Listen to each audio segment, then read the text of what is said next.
নবী মুসা আলাইহিস সালাম একদিন বক্তব্য দিচ্ছেন, তো একজন দাঁড়িয়ে বললেন, বনু ইসরাইলদের একজন, হে ইয়া মুসা, আপনি তো চমৎকার একটা বক্তব্য দিয়েছেন, আপনার চেয়ে কোনো জ্ঞানী মানুষ কি পৃথিবীতে এখন আছে? নবী মুসা আলাইহিস সালাম বলছেন, না, আমার জানা মতে আমার চেয়ে কোনো জ্ঞানী মানুষ এখন পৃথিবীতে নাই। স্বাভাবিক, কারণ তিনি তখন নবী, নবীর কাছে আল্লাহর ওহী আসে, তিনি সবচেয়ে জ্ঞানী হবেন, স্বাভাবিক। আল্লাহ রাব্বুল আলামিন বললেন, মুসা, তোমার চাইতেও জ্ঞানী আমার এক বান্দা আছে। বলেন সুবহানাল্লাহ। নবী মুসা আলাইহিস সালাম যখনই শুনতে পারলেন যে আমার চেয়েও জ্ঞানী একজন বান্দা আছেন, তিনি বললেন যে আমি তার সাথে দেখা করতে চাই, আমি তার সাথে দেখা করতে চাই। যুবকরা শোনেন, জ্ঞানী মানুষের সন্ধান পাওয়ার পরে নবী মুসা নবী হয়েও দূর দূরান্ত সফর করেছেন ওই জ্ঞানী মানুষের সাথে সাক্ষাৎ করার জন্য। তা আপনারা রেডিমেড ইসলাম চান, আপনারা ফেসবুক শরীফে ইসলাম চান, ইউটিউব শরীফে ইসলাম চান, কিন্তু সফর করে, কষ্ট করে, পরিশ্রম করে আলেম ওলামা পর্যন্ত পৌঁছাতে চান না। তো যাই হোক, তো মুসা আলাইহিস সালাম বলছেন, যদি আমাকে যুগ যুগ ধরে সফর করতে হয় তবুও আমি সফর করব, তারপরেও আমি তার সাক্ষাৎ চাই। আল্লাহ পাক বললেন, ঠিক আছে, তুমি তাকে পাবে যখন মাজমাউল বাহরাইন বলা হয়, দুই সমুদ্র যেখানে মিলে যাবে সেখানে তুমি আমার সেই বান্দাকে পাবে। কোথায় পাবে ভাই? দুই সমুদ্র যেখানে মিলে যাবে সেখানে পাবে। এখানে আপনি ভৌগোলিকভাবে ওর ব্যাখ্যা নিতে পারেন, আধ্যাত্মিকভাবেও নিতে পারেন। দুই সমুদ্র বলতে হয়তো বা ভৌগোলিকভাবে বোঝানো হতে পারে, অথবা আধ্যাত্মিকত্বও বোঝানো হতে পারে, যে বস্তুবাদী জ্ঞান এবং মারেফতের জ্ঞান যেখানে মিলে যাবে সেখানে। আল্লাহু আ'লাম, আল্লাহ ভালো জানেন। তো নবী মুসা আলাইহিস সালাম তার একজন সঙ্গীকে নিলেন, সেই সঙ্গী একজন যুবক। তরুণরা ভালো করে শোনেন, তরুণদের ত্যাগেই ইসলাম দাঁড়িয়ে আছে, আলহামদুলিল্লাহ। এই তরুণরা যদি এই স্মার্টফোন, এই পাবজি, এই ফ্রি ফায়ার, এই মেয়ের প্রতি আসক্তি, ফ্রি মিক্সিং, এই মাদক, এগুলো ছেড়ে দিতে পারে, দিয়ে নামাজি হয়, কোরআনওয়ালা হয়, ওলামায়ে কেরামের সাথে পরামর্শ করে চলে, উম্মার জামার মধ্যে থাকে, একটা ইমারার মধ্যে থাকে, ইনশাআল্লাহ আল্লাহর জমিনে আল্লাহর দ্বীনের একামত কেউ ঠেকাতে পারবে না ইনশাআল্লাহ। যুবক একজনকে সাথে নিয়ে নবী মুসা আলাইহিস সালাম হাঁটছেন। এই ব্যক্তির নামও বলে দিই, তার নাম হচ্ছে ইউশা বিন নুন। কি নাম? তিনি পরবর্তীতে নবী হয়েছিলেন, এবং তার পরবর্তীতে এই যে তালুত নাম শুনেছেন, যাকে সেনাপতি করা হয়েছিল, মনে আছে? ভুলে গেছেন, আপনারা পড়েন নাই মনে হয়, সূরা বাকারার শেষের দিকে আছে। ওই তালুতের নেতৃত্বেই তো বাইতুল মুকাদ্দাস জয় হলো, বনু ইসরাইল সেখানে ঢুকলো। এবং তখন সূর্য ডুবে যাচ্ছিল, তিনি দোয়া করছিলেন, আল্লাহ সূর্যটাকে থামিয়ে দাও। আল্লাহ পাক বাইতুল মুকাদ্দাস বিজয়ের স্বার্থে সূর্যকে থামিয়ে দিলেন। সুবহানাল্লাহ। মহাবিশ্বে সূর্যের ঘূর্ণন থেমেছে একবার, মহাবিশ্বে সূর্যের ঘূর্ণন আল্লাহ থামিয়ে দিয়েছেন, কোরআন সাক্ষী আছে, হাদিস সাক্ষী আছে। আবার অচিরেই নবী সাল্লাল্লাহু আলাইহি ওয়াসাল্লাম বলেছেন, দাজ্জাল যখন আসবে, ওর শাসন যখন শুরু হবে, 40 দিনের প্রথম দিনটা হবে 1 বছরের সমান। এখন 1 বছরের সমান একদিন কিভাবে হতে পারে, এটা আপনারা ভাববেন, যারা অ্যাস্ট্রোফিজিক্স পড়েন, যারা ফিজিক্স নিয়ে পড়েন, যারা অ্যাস্ট্রোনমি নিয়ে ঘাটাঘাটি করেন, আপনারা এটা তদন্ত করে দেখেন কিভাবে একটা বছর একদিনের সমান হতে পারে। একদিন 1 বছর সমান কেমন করে হতে পারে? তারপরের দিন হবে 1 মাসের সমান, তারপরের দিন হবে 1 সপ্তাহের সমান, তারপরের দিনগুলো হবে আমাদের দিনের মতো। তার মানে মহাবিশ্বে কিছু একটা হতে পারে, আল্লাহ ভালো জানেন। তো ওইদিকে আমরা যাচ্ছি না। এখন নবী মুসা আলাইহিস সালাম হাঁটতে শুরু করলেন। চলতে চলতে চলতে তিনি ওই মাজমাউল বাহরাইনের কাছে পৌঁছে গেলেন। আল্লাহর পক্ষ থেকে নির্দেশ ছিল, তোমার থলির মধ্যে একটা মাছ নাও, যেই মাছটা যখন লাফ দিয়ে জীবিত হয়ে যাবে এবং সমুদ্রে লাফ দিয়ে ফেলবে, তখনই তুমি তার দেখা পাবে। একটা মৃত মাছ তিনি নিলেন, হাঁটা শুরু করলেন, যোজন যোজন দূর চলতেই থাকলেন, হাঁটতেই থাকলেন। এক পর্যায়ে একটা পাথরের হেলান দিয়ে রেস্ট নিচ্ছেন, বিশ্রাম করছেন। বিশ্রাম করতে গিয়ে তিনি তার সঙ্গীকে বলছেন, আচ্ছা, যে নাস্তা নিয়ে আসছিলাম সেটা নিয়ে আসো দেখি। তখন তিনি বলছেন, আমি তো আপনাকে বলতে ভুলে গিয়েছি, ওই মাছ তো জীবিত হয়ে চলে গেছে সমুদ্রের মধ্যে। তখন মুসা আলাইহিস সালাম বললেন, আরে আমাকে এতদিন বলোনি কেন, এতক্ষণ বলো নাই কেন? ওইটাই তো সেই জায়গা যেখানে আমি তাকে পাবো। তারা আবার ব্যাক করলেন, সেই জায়গায় দেখলেন পাথরের উপরে সেই নাম খিদির আলাইহিস সালাম। খিদির শব্দের অর্থ শ্যামল, খিদির মানে শ্যামল। হাদিসে আসছে, তিনি যেখানে যেতেন মৃত জায়গার উপরে বসলে সেই জায়গা সবুজ হয়ে যেত। সুবহানাল্লাহ। তো খিদির মানে শ্যামল, সবুজ আলাইহিস সালাম। এখন তিনি পাথরের উপরে বসে আছেন। নবী মুসা আলাইহিস সালাম গিয়ে সালাম দিলেন, বললেন, আসসালামু আলাইকুম ওয়া রাহমাতুল্লাহ। তখন তিনি বলছেন ওয়া আলাইকুম আসসালাম ওয়া রাহমাতুল্লাহি ওয়া বারাকাতুহু। তো মূসা আলাইহিস সালাম বলছেন আমি মূসা। তখন খিদির আলাইহিস সালাম বলছেন তুমি কি বনু ইসরাইলের মূসা? তুমি কি বনু ইসরাইলের মূসা? মানে বুঝাতে চাচ্ছি খিদির আলাইহিস সালাম বনু ইসরাইলদের কেউ নন। পৃথিবীর সবচেয়ে জ্ঞানী মানুষ বনু ইসরাইলদের মধ্যে নন, তিনি বনু ইসরাইলের বাইরে কেউ একজন। তাই এখনকার যে স্টেট অফ ইসরায়েল দাবি করে যে তারা হচ্ছে ইহুদি এবং তারা বনু ইসরায়েল, তারাই পৃথিবীর সবচেয়ে এলিট সোসাইটি, বাকি সবাই তেলাপোকা, ওদের এই দলিল এই কথার উল্টা দিকে কোরআন কথা বলেছে যে খিদির বনু ইসরায়েলের কেউ ছিল না। তো পৃথিবীর সবচেয়ে সেরা মানুষ, জ্ঞানী মানুষকে খুঁজতে হলে নবী মুহাম্মদ সাল্লাল্লাহু আলাইহি ওয়াসাল্লামের উম্মতে আসতে হবে। কথা বুঝতে পারছেন? পরতে পরতে দলিল আছে, একটু ঠান্ডা মাথায় গভীরভাবে ভাবার চেষ্টা করতে হবে। তো এখন খিদির আলাইহিস সালামকে নবী মূসা আলাইহিস সালাম বলছেন যে হাল আদুল্লুকা আলা আন তুআল্লিমানি মিম্মা উল্লিমতা রুশদা। আমি শুনেছি আল্লাহ আমাকে বলেছেন যে আপনি পৃথিবীর সবচেয়ে জ্ঞানী মানুষ, তাহলে আমি কি আপনার সাথে সঙ্গী হতে পারি, সফর করতে পারি, যে আপনাকে আল্লাহ পাক যে জ্ঞান শিক্ষা দিয়েছেন আপনি আমাকেও শেখাবেন? এটা হলো স্টুডেন্টের একটা আর্তনাদ। ছাত্র হিসেবে তিনি বলছেন আমি কি আপনার সঙ্গী হতে পারি, আল্লাহ আপনাকে যে জ্ঞান শিখিয়েছেন আমাকেও শিখাবেন। দেখেন একজন নবী কথা বলছেন। আর আমাদের তো মাশাআল্লাহ ওই যে বললাম জ্ঞান শেখার কোনো ফিকির নাই।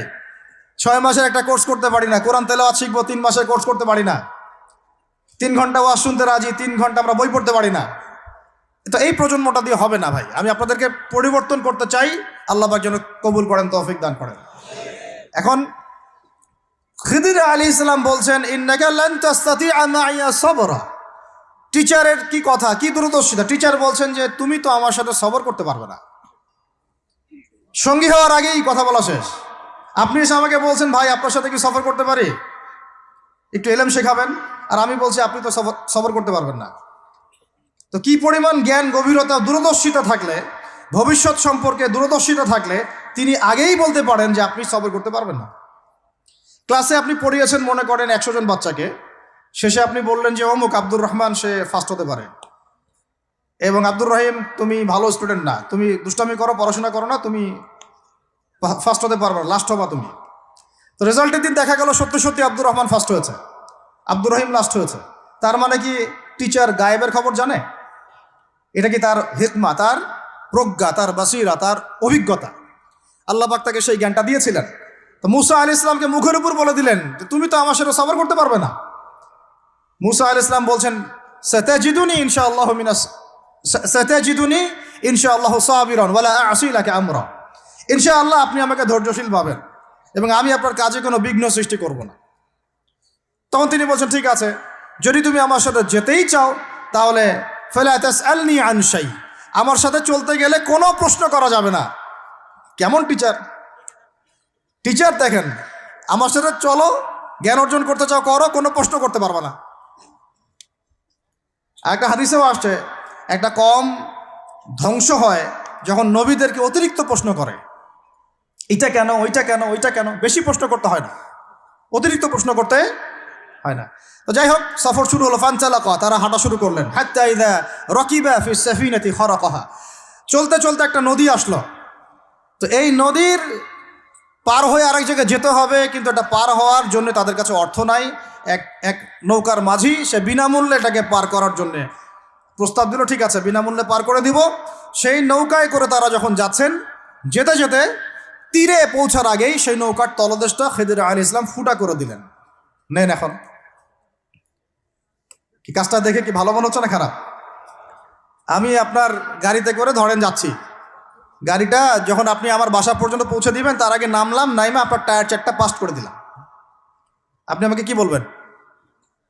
কিছু বলবেন না, ফেসবুকে গিয়ে স্ট্যাটাস দিবেন অথবা লাইভে আসতে পারেন, তাই না? এই আর কি।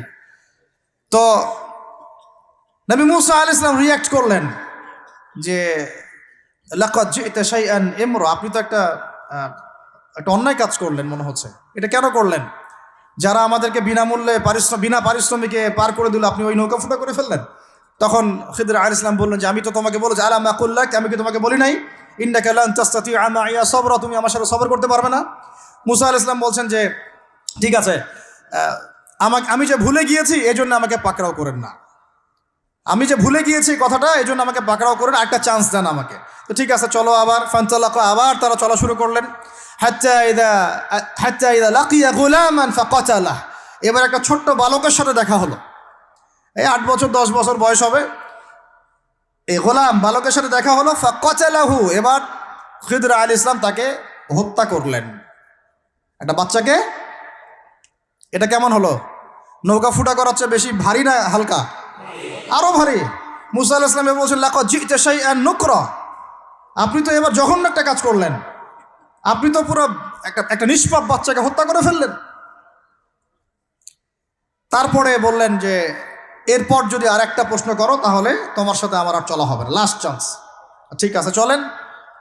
এবার চলতে চলতে ফানতালাকা হাত্তা ইযা আতায়া আহলা ক্বরিয়াতিন ইসতাতআমা আহলাহা ফাআবাউ আন ইউদাইফুহুমা। কোরআনে আসছে একটা করিয়া মানে একটা গ্রামের মধ্যে তারা ঢুকলেন। সেই গ্রামে ঢুকে মেহমানদারি চাইলেন, নাস্তা পানি চাইলেন আর কি। তো তারা মেহমানদারি করলো না, দূর দূর করে তাড়িয়ে দিল। অনেকটা আমাদের ওই কলকাতার দাদাবাবুদের মতো আর কি। জিজ্ঞাসা করো যে খেয়ে আসছেন না খেয়ে যাবেন, এটা আমাদের আস্তে আস্তে আমাদের মধ্যে ছড়ায় পড়তেছে আর কি। মেহমান আসলে বিরক্ত হয়, কবে যাবে সেই ফিকির করে। তো এরা মেহমানদারি করলো না, উল্টা তাকে তাড়িয়ে দিল। তো যাই হোক, এখন মুসা আলাইহিস সালাম বলছেন যে এখানে একটা ঘটনা ঘটেছে। খিদর আলাইহিস সালাম দেখলেন যে বাড়ি থেকে তাদেরকে তাড়িয়ে দেওয়া হলো, মেহমানদারি করা হলো না, ওই বাড়ির একটা দেয়াল ধসে পড়ে গেছে। ওই বাড়ির একটা দেয়াল ধসে পড়ে গেছে। তখন তিনি সেটাকে নিজের হাতে আবার নির্মাণ করে দিলেন। সুবহানাল্লাহ। এটা দেখে মুসা আলাইহিস সালাম বললেন যে আপনি তো চাইলে কিছু আজর নিতে পারতেন, আপনি যে এত কষ্ট করে এটা নির্মাণ করে দিলেন, আপনি তো চাইলে একটু টাকা পয়সা নিতে পারতেন। ওরা মেহমানদারি করলো না, ওইটা দিয়ে হয়তো আমরা কি করতে পারতাম, নাস্তা পানি করতে পারতাম। তখন তিনি বলেন হাযা ফিরাকু বাইনি ওয়া বাইনাক, এই হলো তোমার আমার ফেরাক, পার্থক্য শেষ, তোমার সাথে আমার চলা আর হলো না। আমাদের নবী সাল্লাল্লাহু আলাইহি ওয়াসাল্লাম বলেছিলেন যে যদি সেদিন মুসা আলাইহিস সালাম এই প্রশ্নগুলো বারবার না করতেন তাহলে আরো অনেক জ্ঞান শেখা যেত। সুবহানাল্লাহ।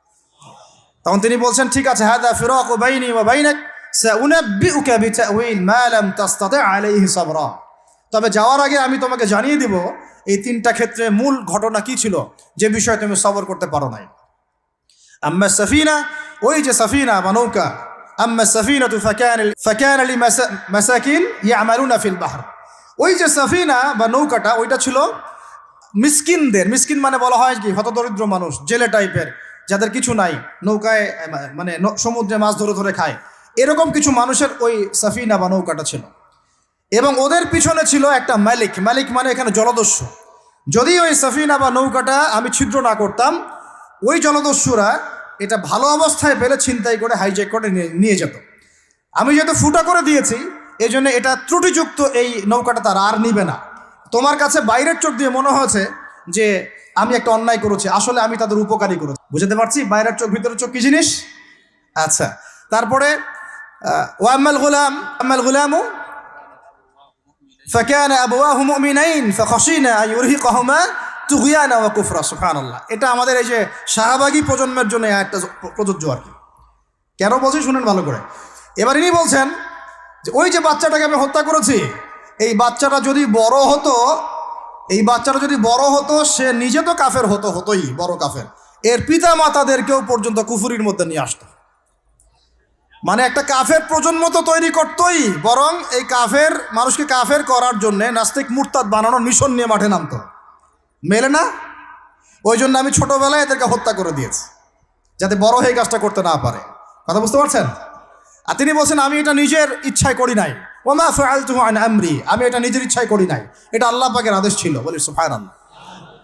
আর ওয়াম্মাল জিদার ফাকানা লিগুলামাইনি ইয়াতীমাইনি ফিল মাদিনা ওয়া কানা তাহতাহু কানজুল লাহুমা। সুবহানাল্লাহ। আর 3 নম্বর তিনি বলছেন আর ওই যে দেয়ালটা আমি নির্মাণ করেছি, এই দেয়ালটা ছিল ওই বাড়ির 2 এতিম বালকের। সুবহানাল্লাহ। ওয়া কানা আবুহুমা সালিহা, তাদের বাবা ছিল সৎ। আর ওই দেয়ালের নিচে তাদের বাবা মায়ের রেখে যাওয়া পৈতৃক সম্পত্তি খাজানা ছিল। যদি দেয়াল নির্মাণ না করতাম মানুষ সেই খাজানা নিয়ে চলে যেত। দেয়াল নির্মাণ করেছি, ওরা যখন বড় হবে তখন ওই খাজানা তারা অটোমেটিকলি পেয়ে যাবে। তো 3টা ক্ষেত্রেই হে মূসা তুমি সবর করতে পারো নাই, তোমার কাছে মনে হয়েছে যে আমি অন্যায় করছি, কিন্তু আসলে এই প্রত্যেকটা ক্ষেত্রে আমি সঠিক ছিলাম, তুমি ভুল ছিল।